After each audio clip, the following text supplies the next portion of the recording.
Assalomu alaykum hurmatli Fors tili kanali kuzatuvchilari. Bugun yangi darsimizni boshlaymiz. Ushbu darsimizda avvalgi darslarda tanishib o'tganlarimiz asl bog'lamasining tuslanishi oid mashqlarni ko'rib chiqamiz. Ushbu darsda darsligimizning 70-betidagi mashqlarni ko'rib chiqamiz.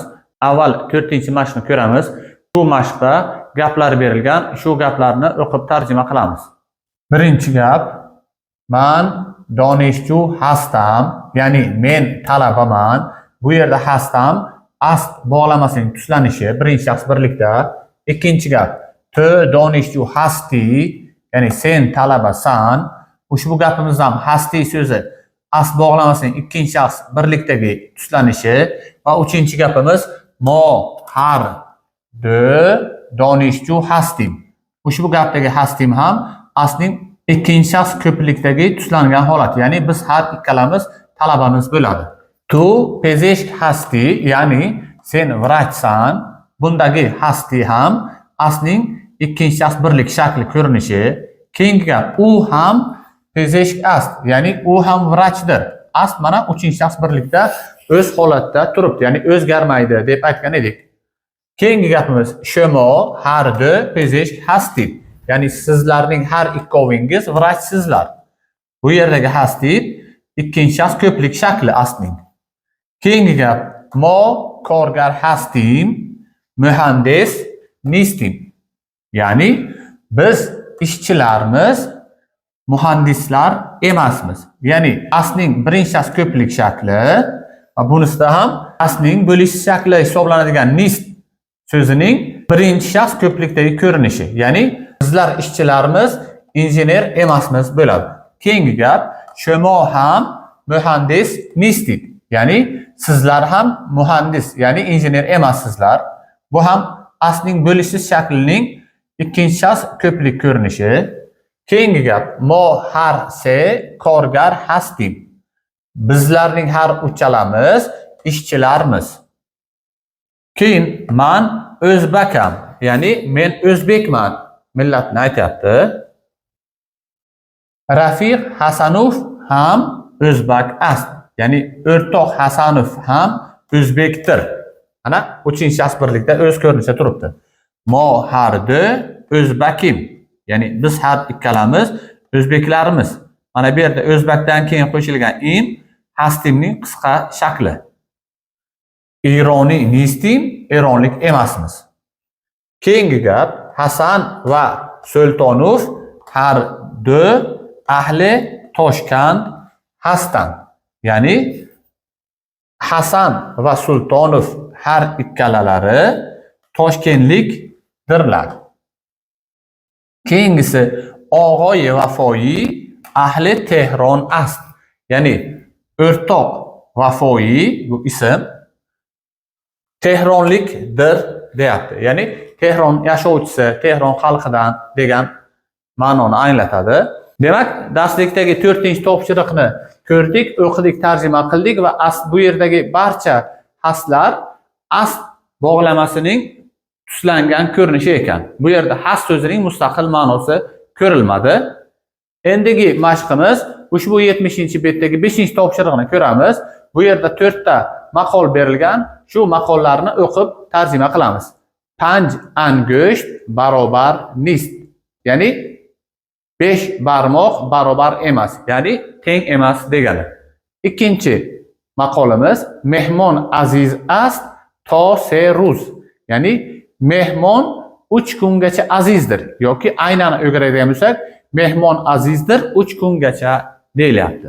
Keyingi gapimiz yor ast hisob hisob, ya'ni do'st do'stdir yoki yor yordir, hisob hisob. Ya'ni bizda do'stlik boshqa, hisob kitob boshqa deydi, shu ma'noni bildiradi. Do'stlik bilan, hisob kitob o'z yo'lida desak ham bo'laveradi. Keyingi oxirgi maqolimiz obodoniy ast, ya'ni suv obodonlikdir deyapti. Demak, bu maqollar, ushbu maqollarni ham yod olsak o'zimizga manfaatli bo'ladi. Endi 6-topshiriqni ko'rib o'tamiz. Bu 6-topshiriqda nuqtalar o'rniga asl bog'lamasidan mos shaklini qo'yib chiqing deyilgan ushbu mashqni bajaramiz. Demak, o'qiymiz. Ahmad va Hasan har de donishju, ya'ni Ahmad va Hasan har ikkovlari talaba. Demak, ikki kishi bo'lganligi uchun ko'plik, uchinchi shaxs bo'lganligi uchun demak uchinchi shaxs ko'plikdagi asling shaklini qo'yamiz. Ahmad va Hasan har du donishju hasdan bo'ladi.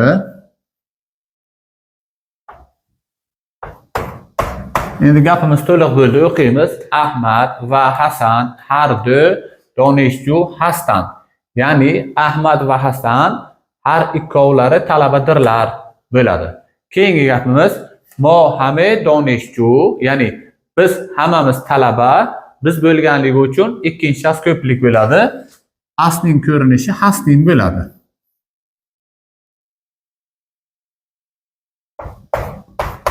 To'liq shaklda o'qiydigan bo'lsak, mo hame donishju hastin.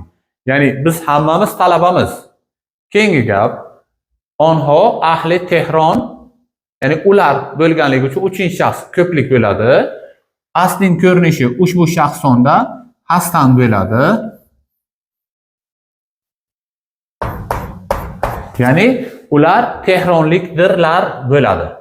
Keyingi gap man va tu har du pezesh, ya'ni men va sen bo'lgandan keyin biz bo'ladi, ya'ni birinchi shaxs ko'plik bo'ladi. Buning asling ko'rinishi hastin bo'ladi. Gapni to'liq holatda o'qiymiz. Man va tu har du pezesh hastin. Ya'ni men va sen har ikkalamiz vrachdirmiz bo'ladi. Navbatdagi gap Maryam va Fotima javon va zibo. Demak, Maryam va Fotima deyapti. Bu ular bo'ladi. Uchinchi shaxs ko'plik. Asling ko'rinishi hasdan bo'ladi.